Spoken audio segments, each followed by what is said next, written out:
my red shirt here. Democracy. That is a very popular word and thrown around constantly. Does anybody actually have a definition for it? When you look it up in the dictionary, they'll usually say most dictionaries will come around to this. Democracy is majority rule. Okay, majority rule. That means 51%. People in Greek, krasi, rule of the people. Of course, it's not rule of the animals and rule of the plants, it's rule of the people. So you've got to go with 51% of the people as having, making any kind of sense. Now you can have direct democracy or representative democracy. The ancient Athenians called their democracy direct democracy, and they invented the term. But was ancient Athens really democratic? Was it really a democracy? Because I maintain it was not. That was more of a propaganda term back then, 2,000 years ago, 2,500 years ago. You see, Athens and all of ancient Greek, Athens was a slave economy. That means most of the wealth was produced by slaves.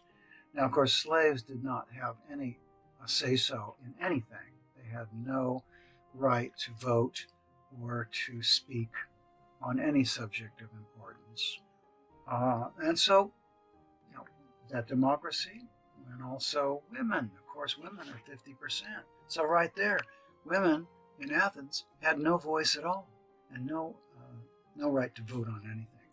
And also foreigners. If you came from somewhere else, you were not allowed a voice and a vote in Athens. So really, can you really say that that's 51% deciding it? No, it's not. It's more propaganda, and they invented it.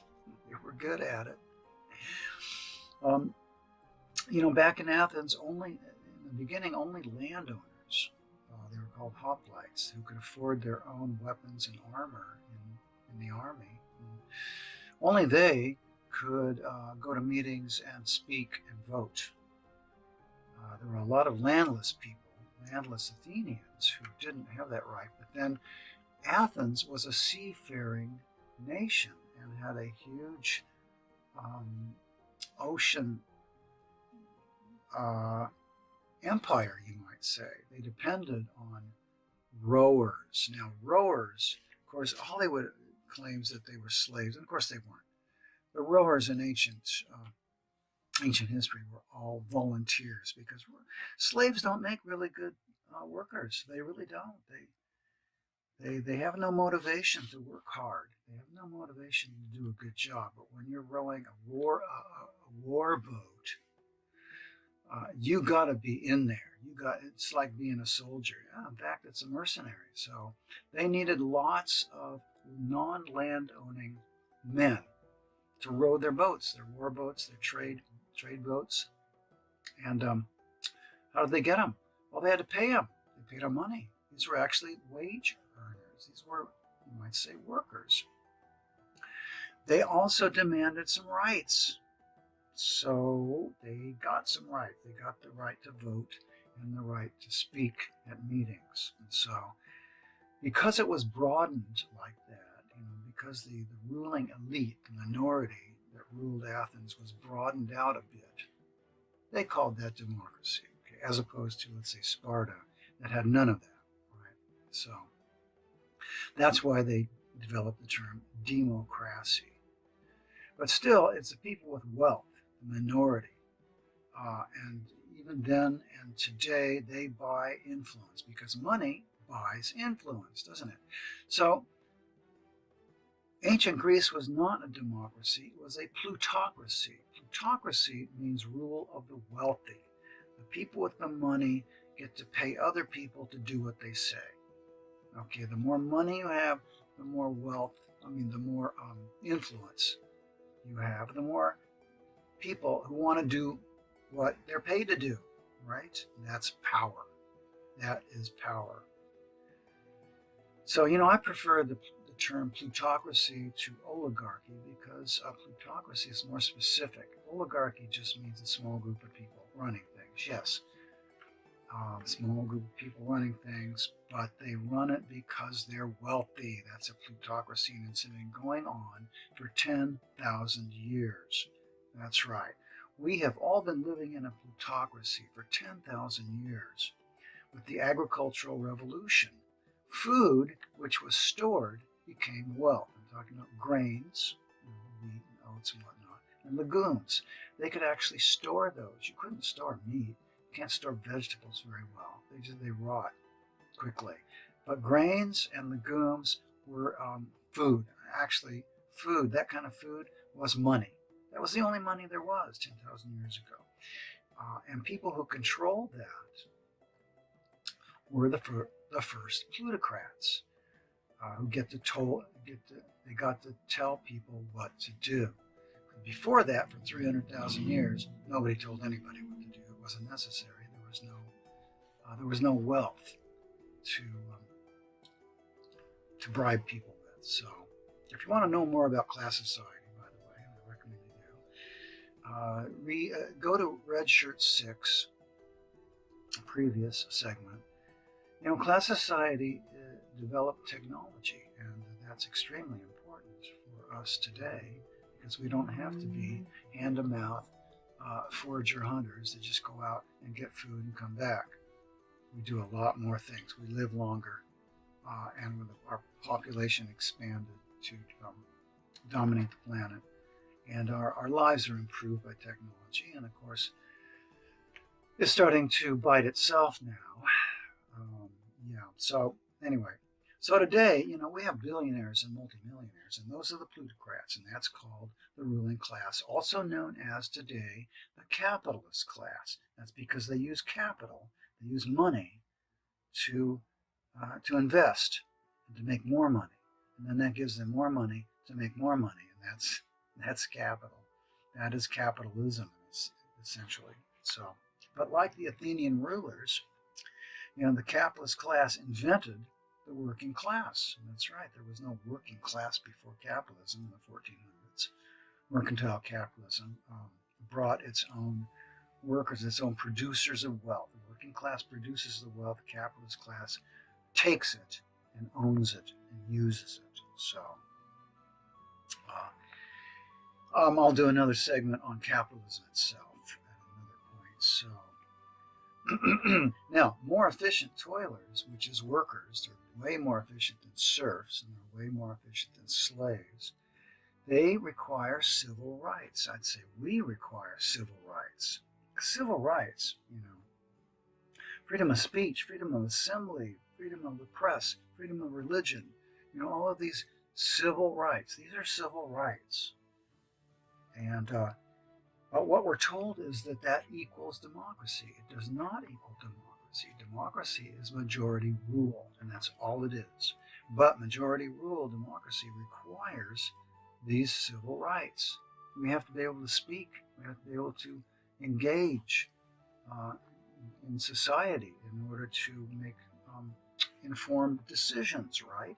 So also to produce quality goods and services, we need these civil rights. And so that's what capitalism has provided us, civil rights, but then they lie to us all the time and call it democracy. In the United States, where I live, is a fake democracy. That's what I call it, fake democracy. There's 180 fake democracies in the whole world. They're all fake. I think the only country that actually shows some signs of democracy is Cuba. I'm going to do a whole segment on Cuba later. But, like I said, money buys influence. And that was learned 10,000 years ago. So, at the beginning of the United States, 1776, it was a slaveocracy. The slave-owning class, mainly in the South, were the senior partners, and the capitalists in the North were the junior partners. So it was a slaveocracy, essentially. And then in 1865, a second revolution came along, and the Northern capitalists destroyed the previous ruling class, the slaveocracy, and became the only dominant class in society. That's the capitalist class, and that is what we have today, of course. Now, they also established, all kinds of tricks to keep the majority of us out of decision making. You know, electoral college is just one little example. It's an insurance policy against runaway populists choosing the top spot. But the ruling elites, they have all kinds of ways of controlling the elections and controlling our minds, and then of course they betray us. These capitalist politicians promise all kinds of stuff, right? And then they betray. They betray us all the time. They have been doing that. It's getting more and more obvious. They've always done it. It's just getting more obvious as capitalism comes to its final showdown. In the U.S. and the world, the majority is a working class now. It's not farmers, it's not peasants, it's now the working class. And these are wage earners. When they say, oh, there's no more workers in the United States, I've heard people say that. You know, there is manufacturing in the United States, and there's farm workers, and there's transportation workers, and there's service workers, and there's all kinds of workers. And you find out, how important workers really are during this pandemic, this coronavirus pandemic.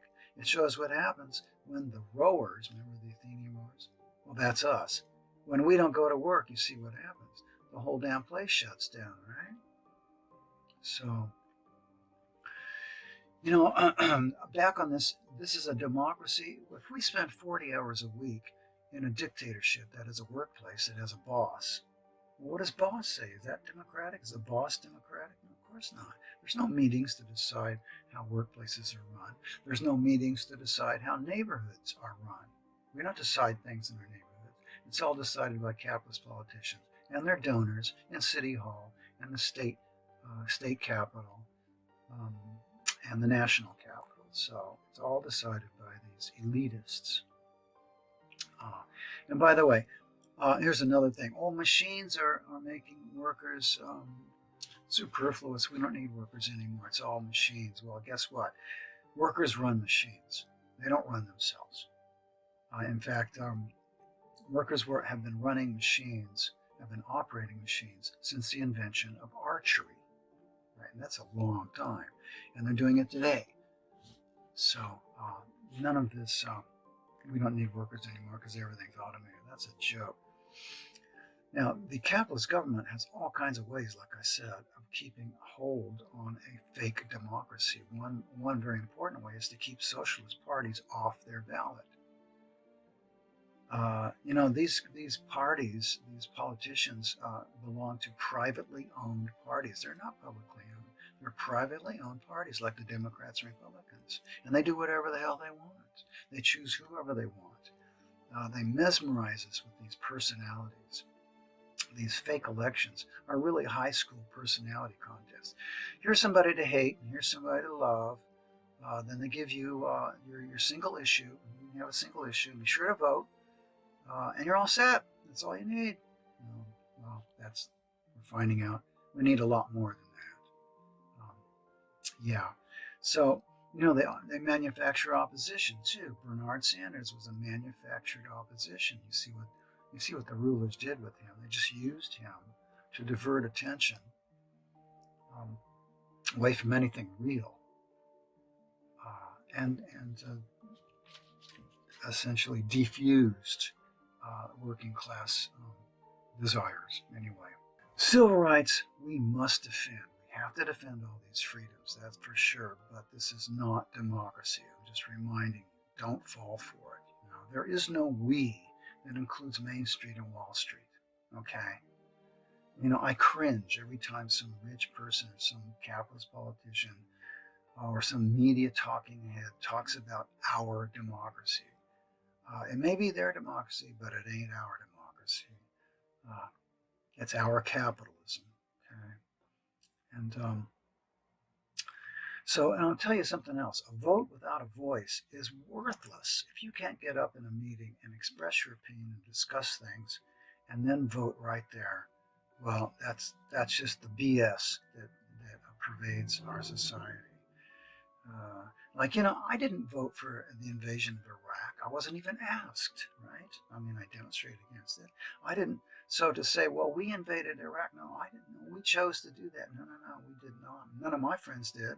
None of my friends decided on a war budget. We didn't have any choice in that. We had no on these wars. We had no say in poverty. right? And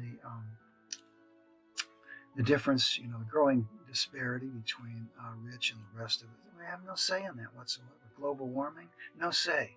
There's no democratic discussion about that. There's no democratic discussion and voting on whether we should have free health care for everybody, because I'll tell you what, it would pass. And they're just not going to do that because they're not going to harm moneyed interests. They're not going to go against their own class. These politicians are not going to go against their own class unless the pitchforks, unless people strike and threaten and keep threatening, because they'll take everything back. Every gain will be taken back.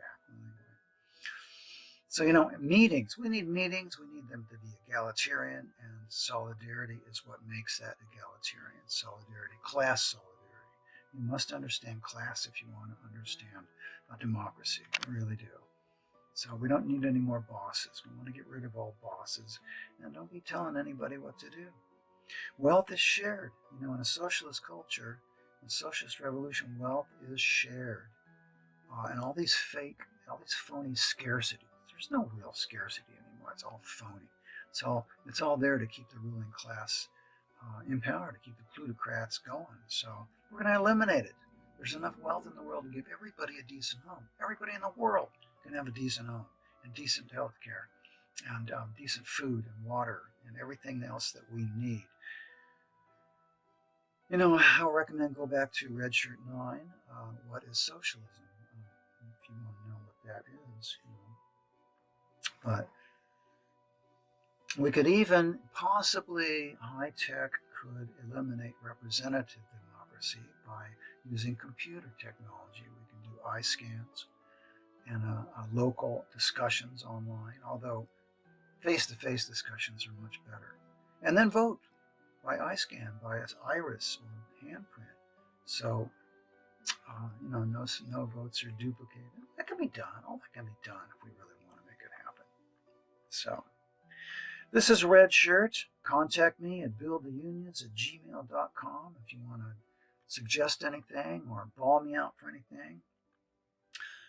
And I'm reminding you to read the Militant News and Opinion Weekly, published in the interests of the working class. And until next time, keep fighting.